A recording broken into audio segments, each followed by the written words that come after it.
in chapter 24, verse 1, and just a brief update of how we got here. Back in chapter 21 was Palm Sunday, the entrance into Jerusalem. Jesus comes into Jerusalem in this grand entrance. He overturns the tables of the money changers, and for the rest of the days of this week of Holy Week, he's engaged in disputes with all the authorities, the Pharisees, the Sadducees, the Herodians, in chapters 22 and 23. And then we ended last time at the end of chapter 23, where he was just pronouncing the awful woes, the curses on the Pharisees. And then he predicted the destruction of the temple and Jerusalem itself. And then these first two verses of 24 really kind of go with that prediction of the destruction of the temple in Jerusalem. So Jesus pronounces he pronounces that the temple will be destroyed. And then in 24:1, it says here, then Jesus went out and departed from the temple, and his disciples came up to show him the buildings of the temple. All right, so why? 24:1. So Jesus had just predicted the temple's destruction, and this was almost inconceivable to a Jew at the time. And you consider that the temple in Ephesus, Artemis's temple in the city of Ephesus, was considered by the Greeks one of the 7 great wonders of the ancient world, right? But actually, the Jerusalem temple was far more magnificent and far larger than the temple in Ephesus. The Jerusalem temple really was one of the most splendid structures of all antiquity and seemed strong and invincible. And so the disciples almost can't comprehend what Jesus is saying when he's saying that the temple is going to be destroyed. This is almost inconceivable because they see the temple, the Jews see the temple as the central symbol of Judaism, and it's renowned for its beauty. So the disciples, you can imagine their confusion when Jesus is saying this. And so as he's leaving, they try to show him all the buildings of the temple, right? Like trying to remind him maybe, like, do you see all this grandeur and majesty here? You're saying all of this is going to be destroyed? And then in verse 2, and Jesus said to them, do you not see all these things? Assuredly, I say to you, not one stone shall be left here upon another that shall not be thrown down. So he doubles down on his prediction of the destruction of the temple. And the Qumran sect, which wrote the Dead Sea Scrolls, who are probably these Essenes Jews, they also expected the temple to be judged. But most Jews, regardless of their other differences, found in the temple a symbol of their Jewish unity and would have been appalled to think that God would allow it to be destroyed. All right, so that finishes up this section on the prediction of the destruction of the temple of Jerusalem. Now we begin in verse 3, 24:3 begins the fifth and final discourse. I've talked about this a couple times, that Matthew is structured around 5 major speeches, the 5 major homilies, speeches, talks that Jesus gives. This is the fifth and final one that we're about to start here in chapters 24 and 25.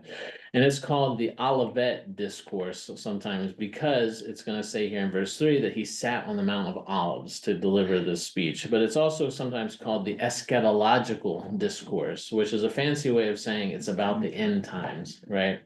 So this fifth and final discourse, and remember this pattern of 5 major speeches is based on Moses having written the 5 books of the Torah, the law.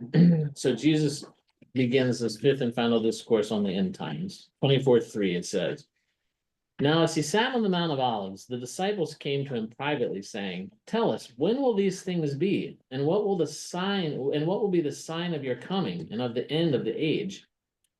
All right, so Jesus had just predicted the destruction of the temple. And for Jews, including the disciples, the destruction of the temple was tied together with the end of time, right? So that's why they asked these 2 questions together. When will this happen? When will the stones be thrown down from the temple? When will the temple be destroyed? And what will be the sign of your coming and the end of the age? And they think these 2 things are going to happen together.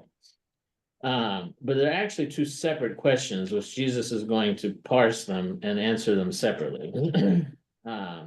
So the temple will be destroyed within a generation, he's going to make clear. But the sign of his coming, it will be at an hour that no one knows. So Jesus answers in verse 4 and says, and Jesus answered and said to them, take heed that no one deceives you.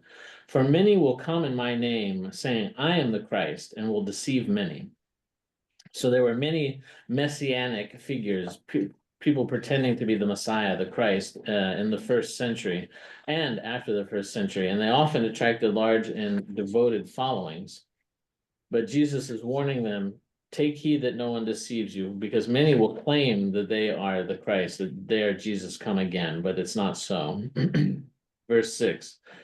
And you will hear of wars and rumors of wars. See that you are not troubled, for all these things must come to pass, but the end is not yet. For nation will rise against nation, and kingdom against kingdom, and there will be famines, pestilences, and earthquakes in various places. All these are the beginning of sorrows. So Jesus is making it clear here that the temple is going to be destroyed soon, within the generation, within that very generation, but the end is not yet. And that's going to be a recurring theme here throughout this fifth and final discourse in these 2 chapters, is that there's going to be a delay before Jesus comes back and the end is there. The end is not yet. These are just the beginning of sorrows. All right, verse 9. Then they will deliver you up to tribulation and kill you, and you will be hated by all nations for my name's sake. And then many will be offended, will betray one another, and will hate one another. Then many false prophets will rise up and deceive many. And because lawlessness will abound, the love of many will grow cold. But he who endures to the end shall be saved. And this gospel of the kingdom will be preached in all the world as a witness to all the nations, and then the end will come. So all these other things have to happen first. The gospel has to be proclaimed to the end of the world before the end will come. And what he's talking about here is with the love of many growing cold, betraying one another, hating one another.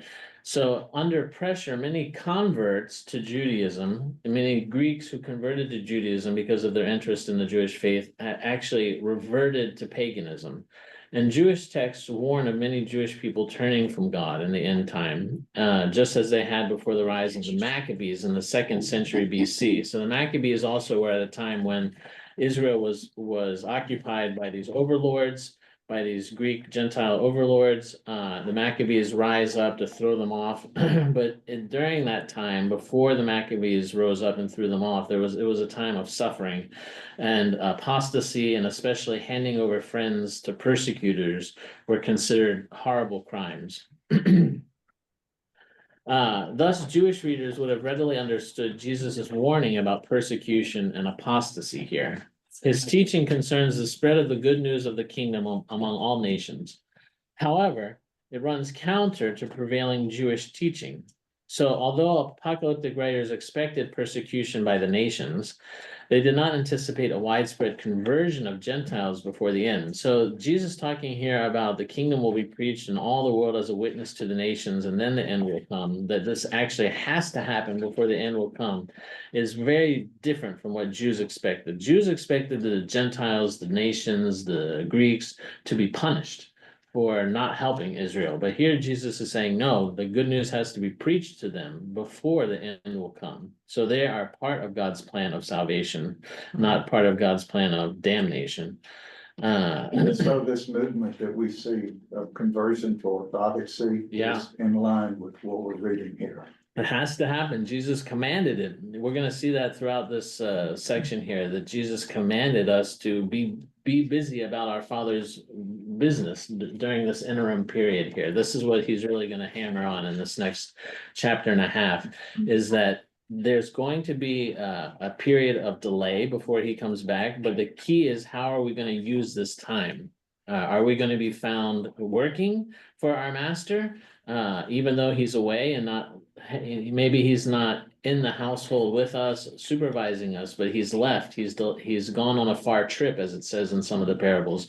He's departed from us, and so we're left on our own. And the question is, are we going to do what he told us to do in the meantime, or when he comes back, is he going to find that we've just been goofing off, right? You said also that Israel will turn against God again. What did you say? I think you said so many of the converts to Judaism would return to paganism because of the pressure they would feel, that Jesus is talking about, the persecution that they would feel in the end times. and that this would be a sign that the end was near, that many people would turn away from God. But especially it's talking about in my commentaries that I read, that many converts to Judaism reverted to paganism. All right. So 24:15. So Jesus then says, therefore, when you see the abomination of desolation spoken of by Daniel the prophet, standing in the holy place, whoever reads, let him understand. Then let those who are in Judea flee to the mountains. All right, so what is this abomination of desolation spoken of by Daniel the prophet? Jerusalem was the holy place. The abomination was Roman military standards. So when the Roman military army came in, which they came in first in 66 AD, within this generation that Jesus is talking about, they came in bearing Roman military standards, which had an image of the divine emperor on them, right? That the Mediterranean world worshipped him as a god. This is the abomination of desolation that it's speaking about, bringing this image of the divine emperor into the confines of Jerusalem. It defiled the holiness of Jerusalem by bringing in this pagan, idolatrous image. But Matthew adds here parentheses to Jesus's words and says, whoever reads, let him understand, because he can't come out and say it's the Romans. They're the devil, right? They're the abomination of desolation, because in this time in the first century, Matthew's probably writing somewhere around the year 60, 70, 80, somewhere around the destruction of the temple, when the Romans still had their thumb on the Jews. So it wasn't wise to speak openly and negatively about the Romans. So here he says, whoever reads, let him understand what this is referring to, which is Isn't there it's referring similar to. language around Antiochus when he brought in Yeah. the statue of Zeus? Yeah, and the sacrifice of pig on the Yeah. altar, yeah, which was about maybe 2 centuries before this. All right, and then when Jesus says in verse 16 there, then let those who are in Judea flee to the mountains. So when you see the Roman armies coming in, which they did around 66, and it culminated in the destruction of Jerusalem in 70, when you see that, it means that it's time for the Christians who are in Judea. Judea is the region around Jerusalem. It's time for them to flee to the mountains. And the mountains were the easiest place in Judea to hide. Armies had often used them for waging guerrilla warfare. David had used them in the Old Testament. Early Christian tradition indicates that the Jerusalem Christians fled to the city of Pella at the base of the mountains to the north of Jerusalem. All right, then Jesus says, all right, when Excuse this me, happened, Father. Is Yeah. Pella's east of the Jordan, right? correct, yeah. Okay. I believe so. It's Yeah, east of the Jordan, I believe. yeah, I believe so. All right, then he says, verse 17. So when this happens, when the Roman armies descend on Jerusalem, flee to the mountains, and when this happens, verse 17, let him who is on the housetop not go down to take anything out of his house. All right, so what's that mean? So in first century Palestine, houses had a flat roof, and there was a ladder on the outside of the house that would let you get up onto the roof, and the roof functioned as kind of like a patio or something like that. They would use this space for prayer. Oftentimes they would go up on the roof to pray. They would dry vegetables. They would do other things up on the roof, but there was no internal ladder down into the house, so you could get down off of the roof and not enter again into the house. And that's what Jesus is saying here. He's saying, do not go down to take anything out of his house. In other words, he's emphasizing here the urgency of the situation, right? He wants us to be aware how urgent the situation is. And then he says in 18, and let him who is in the field not go back to get his clothes. So this is a similar example. So what does it mean here? Workers, when they would go out to work in the fields in the morning, typically they would go out at sunrise, maybe around 6 a.m. and when it was cold, and they would be wearing their outer cloaks. But as they started working and the day went on and it got hotter, they would take off their outer cloaks and leave them on the side of the field to pick them up at the end of the day. And actually in Deuteronomy, in the Old Testament, it says that creditors could not seize these outer cloaks overnight. It was illegal. It was against the law for a creditor to take the outer cloak of a worker, because it would leave them vulnerable at night to the cold. So, but here Jesus is saying, if you're in the field, don't even go back to get your outer clothing. That's how urgent the situation is. 19. But woe to those who are pregnant and to those who are nursing babies in those days. So, they estimate that in Palestine at this time, mothers probably nursed infants for maybe 2 years or so before weaning them. And so obviously being pregnant or nursing a child made fleeing much more difficult. Famine would also make pregnancy and nursing much more difficult. And indeed, Josephus is a first century Jewish historian who records a lot of the things that happened with the destruction of the temple in Jerusalem. Josephus reports that the siege of Jerusalem, which began in 66 AD, became so difficult that some women ate their children.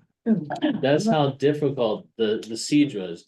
And if you look in Leviticus and Deuteronomy and Second Kings, there are other examples in the Old Testament where things were so bad that the Jewish women had to eat their own children. That's how they difficult. could, What's that? how they could do that. Yeah, I mean, but if there's nothing to eat and you're going to starve to death, Children? I know, it's hard to imagine even. Oh, God. Yeah, so Jesus is describing a very dire situation here that he's saying that we need to be aware of. This is how bad it's going to get.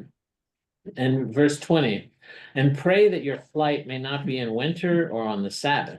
So winter restricted conditions for traveling, and it immobilized even most armies. In the winter, the otherwise dry creek bed, the wadis, were flooded with water in the winter and became difficult to cross. This was especially true of the Jordan River.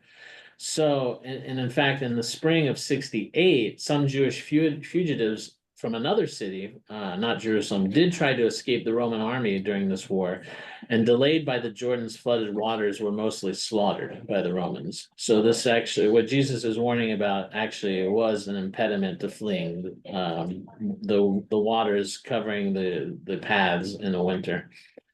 And then when he says, and that your flight may not be in winter or on the Sabbath, obviously on the Sabbath, Jewish law prohibited traveling.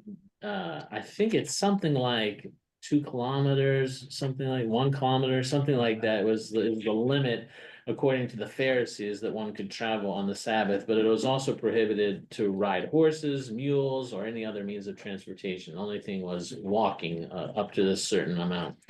Or carrying anything, or carrying. They weren't allowed to carry anything. Right, any kind of quote unquote work, as the Pharisees defined it. So thus, when Jesus says, may your flight not be in winter or on the Sabbath, the Sabbath would make it difficult to flee. It would be difficult to obtain transportation on the Sabbath, especially if you wanted to flee secretly without being challenged by the patriotic zealots. The zealots were a sect of Jews at this time who were fiercely protective of the law.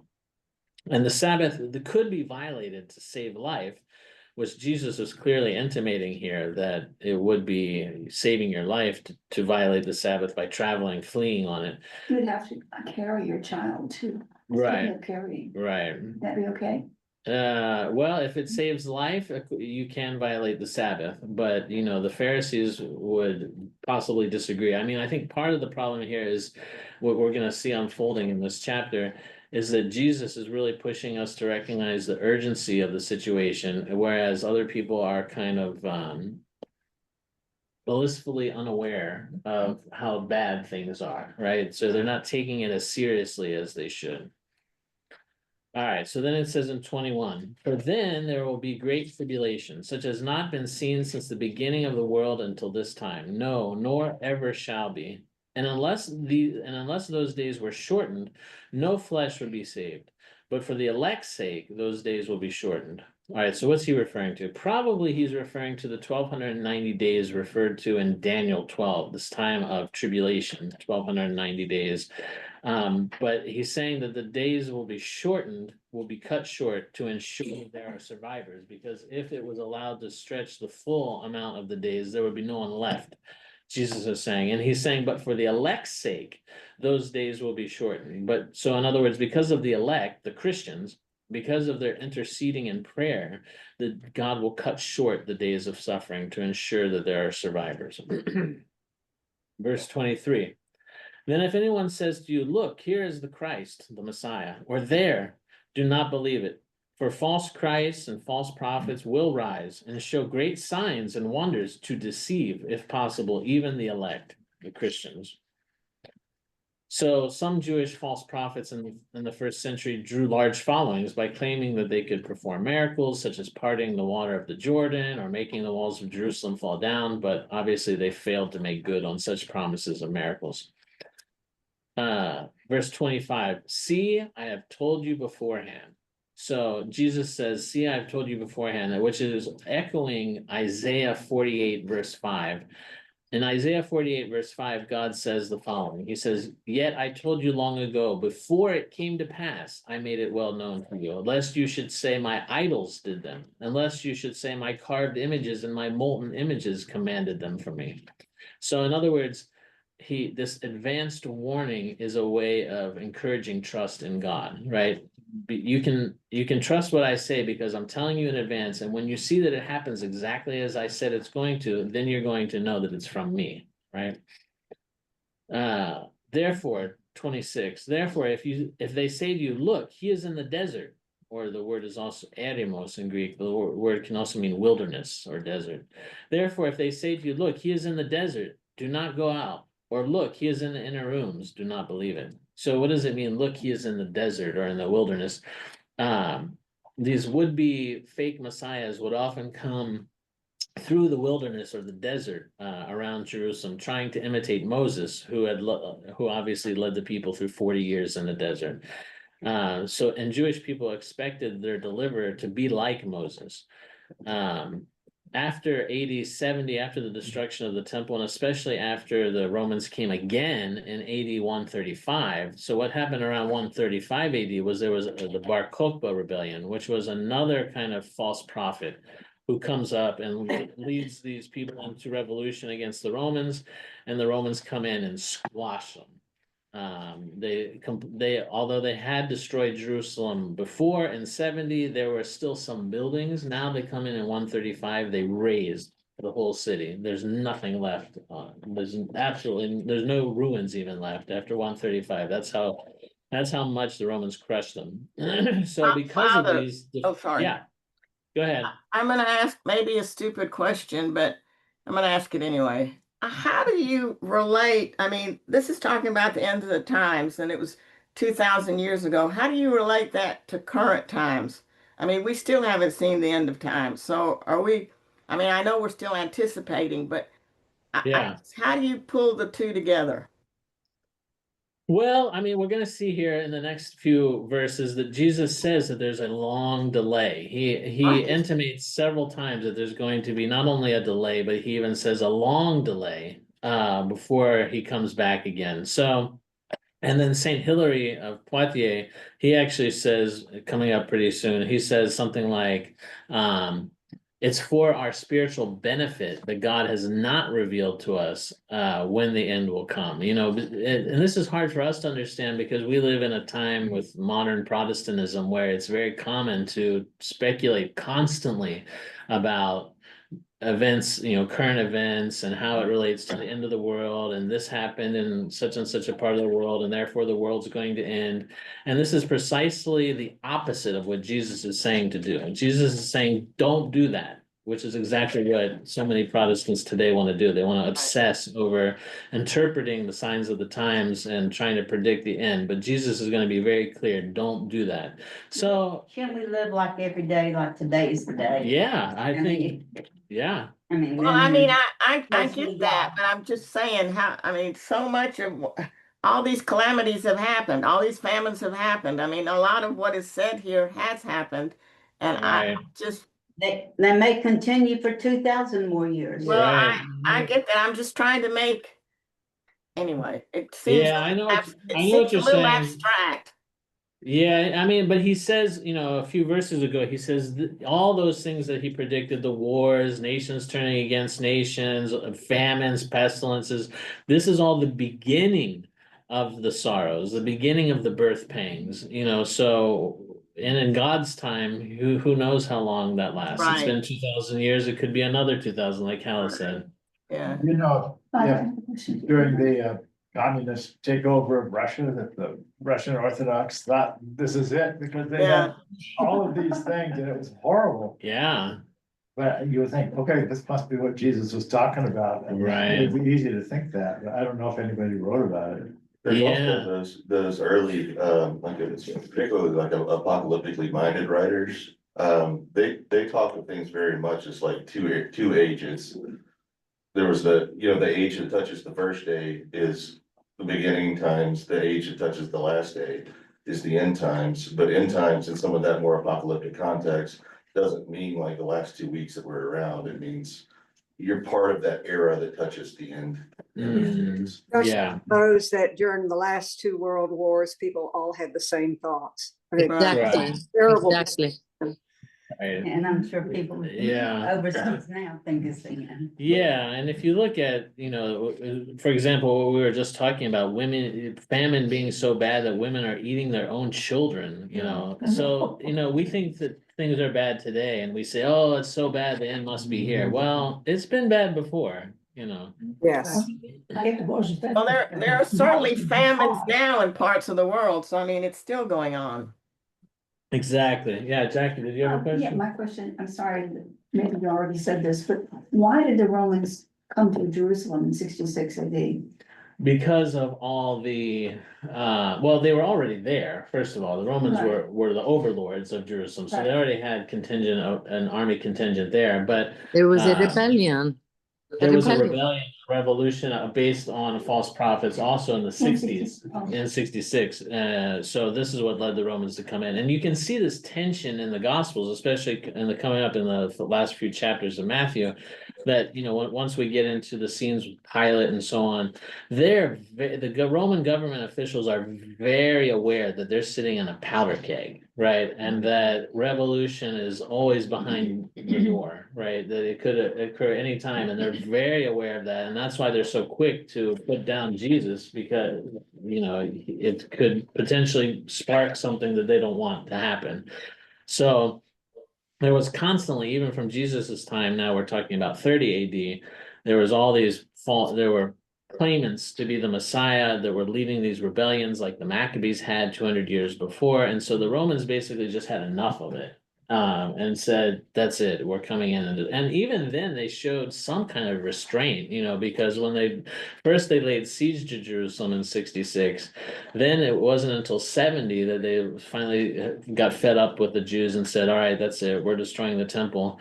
And then they didn't even destroy all of Jerusalem yet. I mean, they waited until 135 when yet another failed revolution happens, and then they come in and salt the land and move on, build a pagan temple. It's all for land, actually. Yeah, so there was constant revolutionary fervor during this century here. What I get out of all this, though, is that we should always be praying for discernment Yes, for ourselves and for our family and for yes, our Christian, brothers and sisters. yeah. Because without discernment, we can easily be led astray. Yeah, and he keeps warning again and again, don't believe this, don't believe that, don't believe the other thing, many will come in my name, etc. So he warns us again and again that there's going to be this temptation to keep looking for him. He's coming now, he's coming now, he's coming now, but we need to be patient and have It defines discernment. the time frame until the gospel is preached Yes. and known throughout the world. Exactly. Well, the gospel has to be spread throughout the world. All the nations have to have heard the good news. And the kingdom of God comes every time we have a liturgy. Yes. We're in the middle of the kingdom of God. Yes. So it's already arrived. Yep, it has in a sense, yeah. It has arrived. Well, Yeah. maybe it's a pre-taste Yes, of the- exactly. of the final kingdom. to come. We say proleptically is the fancy word, meaning we get a foretaste of the kingdom here. When we say blessed is the kingdom in the divine liturgy, already we're living in the end time briefly as a foretaste. All right, So he says, therefore, if they say to you, look, he is in the desert, do not go out, or look, he is in the inner rooms, do not believe it. 27, for as the lightning comes from the east and flashes to the west, so also will the coming of the Son of Man be. For wherever the carcass is, there the eagles will be gathered together. All right, what does that mean? So, in other words, Jesus's triumphant and glorious return at the second coming will not be a secret event like his first coming. It will be it will be the place of the last battle and leaving his enemies as food for vultures. And the Greeks considered being eaten by vultures or animals instead of being buried was considered one of the most horrible fates. And the Greeks believed even that lack of burial could preclude your entrance into the underworld. So this is Jesus is painting a terrifying picture here for us of the end times. 29. Immediately after the tribulation of those days, the sun will be darkened, and the moon will not give its light. The stars will fall from heaven, and the powers of the heavens will be shaken. So this language about astronomical events in the heavens is typical of the Old Testament. It's throughout Isaiah, Ezekiel, Joel, Zechariah. And it's these astronomical events happening in the skies are Old Testament language for God's final judgment, God's judgment at the final battle. All right, 30.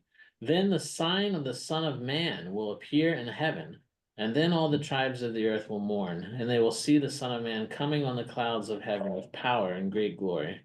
All right, so St. John Chrysostom says that this sign of the Son of Man that will appear in heaven, he says, is the cross shining brighter than the sun, which will appear in the sky. Anybody, does that sound familiar to anybody? Yes. When does that happen? Constantine. Right? Constantine, yes. Happens to him. But this is the sign of the Son of Man that will appear in the heavens. 31, and he will send his angels with a great sound of a trumpet. All right, so trumpets were used to announce the accession of kings and other great events. In the Old Testament, trumpets were used especially to gather God's people, most frequently for battle. The prophets often used the trumpet as a symbolic warning of impending battle and devastation. The trumpet had already been used for the gathering of God's people in the end time, according to Isaiah 27. And the gathering of the people of Israel by the trumpet was a gathering associated with Israel's final salvation. A regularly recited Jewish prayer from this period mentions this future gathering of Israel at the sound of the trumpet. Various other ancient Jewish texts also mention the trumpet. So it was thus a natural image for the gathering of believers. The trumpet was for a gathering of believers, which St. Paul alludes to this in 1 Corinthians 15 when he talks about the resurrection. Also in 1 Thessalonians chapter 4, he talks about the trumpets. All right, so it says, and he will send his angels with a great sound of a trumpet, and they will gather together his elect from the four winds, from one end of heaven to the other.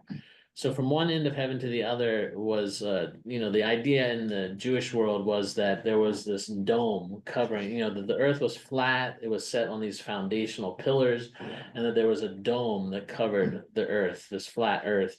And so by saying from one end of heaven to the other, it's in other words, from one end of the dome to the other. It would be the same as us saying from one end of earth, from one end of the earth to the other. In other words, everywhere. He will gather his elect, the Christians from the four winds from all over the earth. 32. Now learn this. So now he's going to start with 7 parables that have to do with this end times, the future, the coming kingdom, and the end time. The first one, he says in 32. Now learn this parable from the fig tree. When its branch has already become tender and puts forth leaves, you know that summer is near. So you also, when you see all these things, know that it is near at the doors, the kingdom, in other words. So, unlike most Palestinian trees, it's a very warm climate. So fig trees, trees in Palestine don't always lose their leaves in the winter, but fig trees do lose their leaves in the winter. So thus, by this time of year, and we're talking around the time where we celebrate Pascha, so we're in spring. By the time that Jesus is talking here in the spring, already leaves would start to form, would start to emerge from these fig trees, which are signaling summer's around the corner. Fruit is around the corner. Excuse me, Father. Yeah. The way I understand it, or it is the fig tree represent the Jerusalem, and when the 1948, the Jerusalem became to be a city, that shows it is the fig tree for the. I would Now, say I that's, don't know how, truth it is, but that's why I have understand. I would say that's a Protestant interpretation that the Orthodox probably wouldn't share, because the Orthodox don't tend to get into the modern state of Israel like 1948 and associate it with end times things. That's more of a Protestant interpretation. Okay, So for us, for the church, for the Orthodox Church, the Israel is and always has been the church, right? So, first church. the church is Israel. So the modern, for the Orthodox Church, the modern state of Israel is irrelevant in a sense. I mean, Israel, we already know what Israel is. Israel is the church. It's not like in 1948 the But church it ceased was to not exist. the church until 1948. It was not the Jerusalem as a city until then. I would say no. I would say try to forget about the 1948 connection. Had in nothing this- to do with the Yeah, Bible. That, I was gonna say something. yeah, it's for the, Even, what was I gonna, even today, the real Jew, the person that's a real Jew that believes in God and worships according to the Bible, they believe that to have a country called Israel is an abomination. Israel will not exist to them till Jesus Christ comes for them, the Messiah. Or for until their the Messiah. religious Yeah, sect. For the religious way, yeah. Yeah, Yeah, all it's this- this propaganda started, what, 200 years ago? When if that, yeah. maybe when they rewrote the Bible, Yeah, the Zionists, I forgot what the name of it yeah, is. yeah. In the Then it was 1800s, propaganda to make Christians support support the Israel. modern state Yeah, of well, Israel. that's why. Yeah, no, it's a good, yes, it's a good question. There's a lot of confusion about the modern state of Israel, but the church's position is simple. Israel equals the church, period. The modern state of Israel is not Israel. The church is Israel. It's the heart of the believer, Well- people that believe in Jesus. The way I believe it. Yeah. And I'm wrong, maybe. I believe God, in the Bible say, the 12, I think it's in Genesis 12:3, whoever curse you are cursed, whoever love you are loved. And his words never change. If you believe in the New Testament, you have to believe the Old Testament, because the Old Testament, it is a roots. It's not, just a history. Right. Okay, so now I forgot what I was saying. But the Old Testament, Okay. Israel was not a nation. It wasn't a modern It nation. wasn't a nation. Yeah. Yeah, well, whatever. I don't know, I forgot what I. You think of it, you can. It's okay. You said if you believed in the Old Testament, you believe that Yeah, do not You curse my remember you people or can tell whatever. yeah, but the God, so if you believe that, you have to believe everything else. Mm. Yeah, I would say we're getting into interpretation here, not so much what the scriptures say, but we're getting into modern interpretation in the last, since the 1800s with the Zionist movement really trying to, because Protestantism doesn't have a strong sense, I mean, I'm generalizing, but doesn't have a strong sense of ecclesiology of the church. There's not this understanding of the renewed Israel as the church. So you had Protestantism in the 1800s, which doesn't have this sense that the church is really anything special at all. And then they start speculating about this state of Israel, and they say, that's where Israel is. It's the modern state of Israel, but it ignores the tradition of the church. Yeah, what I understand it is, the church, it is Jesus' people. Mhm, The Israel, it is God's people. mhm. God's not gonna forgive him or, take them out of his mind. Then, so when the second coming, we're gonna be with good Jesus, his people, his church, and Jewish people gonna be with God. No, No, no. it doesn't say that. No, that's a Protestant Protestants. interpretation. So it's called dispensationalism. That's this theology. Well, yes, whatever it is, but I like to understand, I like to believe God don't put the other people to be, he forgot about them. He No. punished them and spread them everywhere because they crucified Jesus. Right, They did that. I, And until now, they are spread everywhere and they start coming back, like the Bible say. right. But he's not gonna, But that's But all, it's- that's all. But, this but- he's does. not gonna drop He's them not, off. well, I would say this, I Because would he's say, gonna kill the promise he did with Abraham.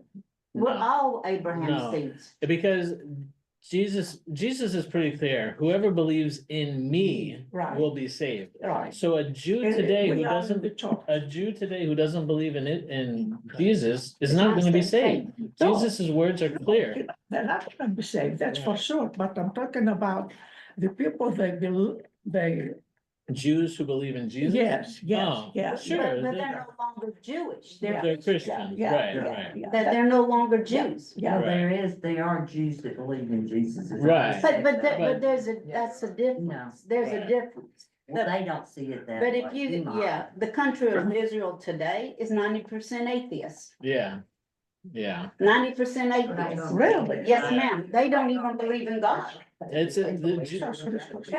Zionism, Study it. Zionism, Zionist movement. There's Zionism is a Zionists. secular movement, It's really. a secular The movement. religious Jews don't believe in Zionism. They hate Zionism. Yeah, very religious Jews in Israel don't believe in the Zionism. They do not. They protest Zionism every day Yeah, because it's not right. but anyway, this is a big topic. All right, let's get back to Don't get me in the Yeah. same room. it.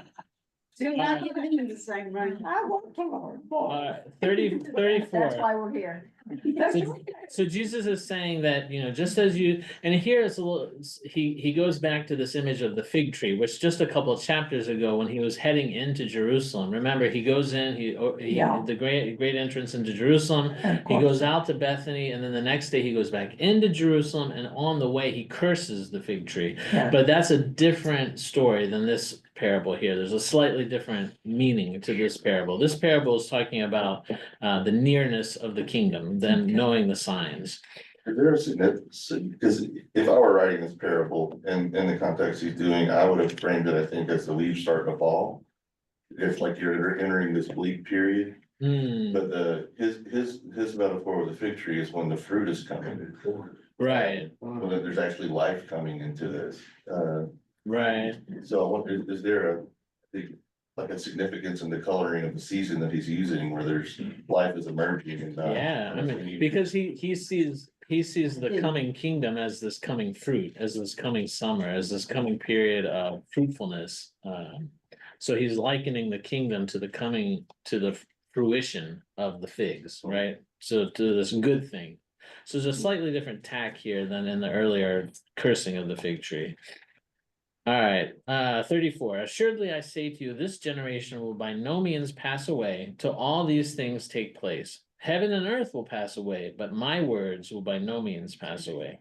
So here, even the Jewish prophets would not speak in this way about their own words. Such a claim about words not passing away were only reserved for God's words, spoken through Moses and the prophets by saying, and God says thus. Those words were the words that would not pass away. But Jesus is basically saying, I'm God here, so another way that he's pointing to his own divinity. All right, 36. But of that day and hour, no one knows, not even the angels of heaven, but my Father only. But as the days of Noah were, so also will the coming of the Son of Man be. For as in the days before the flood, they were eating and drinking, marrying and giving in marriage until the day that Noah entered the ark, and did not know until the flood came and took them all away. So also will the coming of the Son of Man be. All right, so what's he saying here?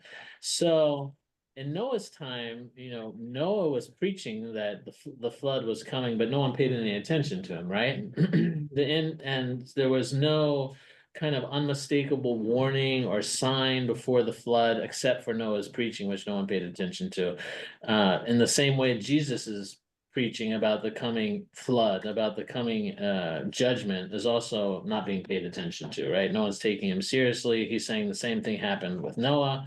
There was no unmistakable sign or warning other than Noah's preaching, and so people continued living their lives, eating and drinking and marrying and so on, until the flood finally came on them and killed them. And so it will be with the coming of the Son of Man. That's how sudden it will come. On that day of Christ's second coming, only the state of one's heart will matter. Sharing a common Jewishness will not matter. Two people from the same family could be working together. One will inherit the new world, the other will be taken away in judgment. Let's see. That skips something. Yeah, one will be taken away in judgment. Safety will be found in being righteous.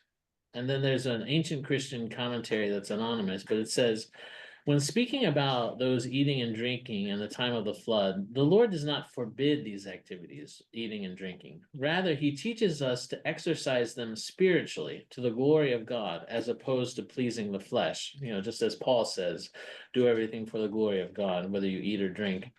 As in the time of Noah, those in the ark were saved. So also in the second coming, those in the church will be saved from the coming flood. All right, verse 40. Then two men will be in the field, one will be taken and the other left. Two women will be grinding at the mill, one will be taken and the other left. All right, so here, this is dangerous here. I can already see the confusion coming up, people thinking about, what was that movie? Left behind. Left Behind. You know, in the Left Behind movie that starts off where, you know, all of a sudden you see people on an airplane and then all of a sudden some people are still there and some people's clothes are there and they're gone. That's called the rapture, which we do not believe. You don't believe that? We He don't- made we a don't lot of believe- money out of those books and movies. Yes. No, we don't believe in that. Well, not in the sense. The same church.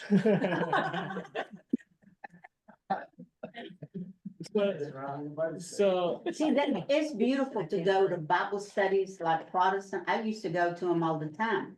But that's when you have to pray for Now, beautiful discernment. girl, Yeah. I understand you. Mhm. I've been no other church I know. but the Greek Orthodox in Mytilene in Lesbos. And then 60 years I came here Yeah. to this church. I never visit another church and I don't know what the other church talks. But what I know, it is what I have learned It's what you- in Sunday Yeah. school in Greece and Sunday school here. sometimes With on that grace. on Yeah. TV, sometimes the preachers confuse things a little bit. But the rapture, you don't believe it? So not in the way, we don't believe it in the way that, well, first of all, it never says in the text, it never says in the New Testament, it never uses this word rapture. Well, it does. It says they're taken, Yeah, they're taken well, for judgment. Yeah. One is taken for judgment, but let me unpack It's it the a same little bit. word, maybe because I'm confusing with English and Greek. Maybe, Yeah, but in the sense of, please forgive me. no, in the sense of, you're making me earn my money today here. The sense, Challenging in there. the rapture in the sense that No. the rapture is the Protestants, as because even classical Protestants don't believe in the rapture either. This is a very modern, extremely modern phenomenon. I mean, I would date it to the 1970s. Yeah. So for 1970 right. years, no one heard about this rapture And until all the of a sudden- 1970s and Hal Lindsey and all this stuff. So it's not like the Left Behind series is making it out. Let me try to break it down. So in this context, taken may mean taken to judgment. And then women worked together grinding at a shared hand mill. So perhaps in a courtyard along with other neighboring houses, they had one mill, a hand mill. Not like one that was turned by an animal, but they had a hand mill that the women from this neighborhood Yeah. would use together. And the wives of the Pharisees actually were allowed to work with unreligious women, provided they did not break any of the Pharisees' purity rules. So this scenario of women of different religious backgrounds working together was realistic, right? So in other words, you're gonna have two women working together. One will be a Christian and the other not. One will believe in Christ and another not. Right. So in that sense, there's a a rapture. There's a taking away for judgment. Yeah. But it's not like in the movie that we see. And let's forget that movie. I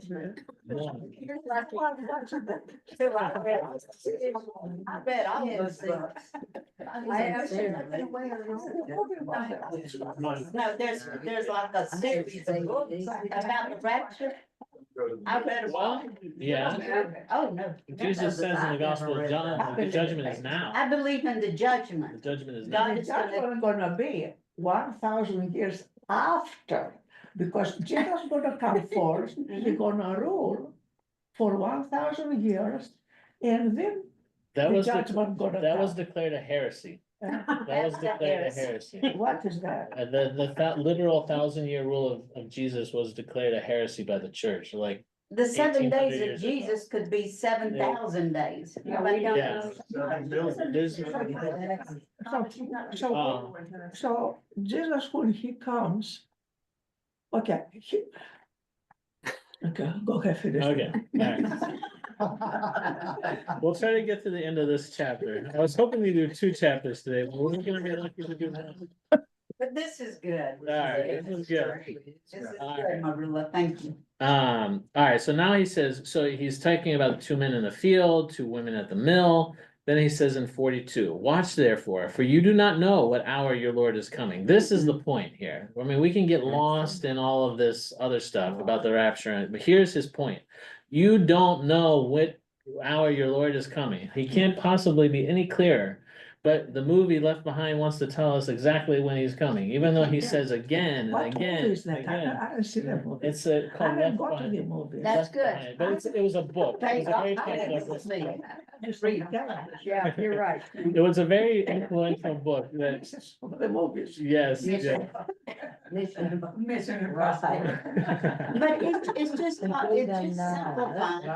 Believers that live according to Jesus' because you could call yourself a Christian and not be a Christian. Exactly. But it's the person that has the heart. And he's gonna get into it here too about what the criteria is for a faithful servant. He's about to talk about that. All right, 43. But know this, that if the master of the house had known what hour the thief would come, he would have watched and not allowed his house to be broken into. Therefore, you also be ready, for the Son of Man is coming at an hour you do not expect. Again, he's very clear. We don't know when he's coming. I can't emphasize this enough.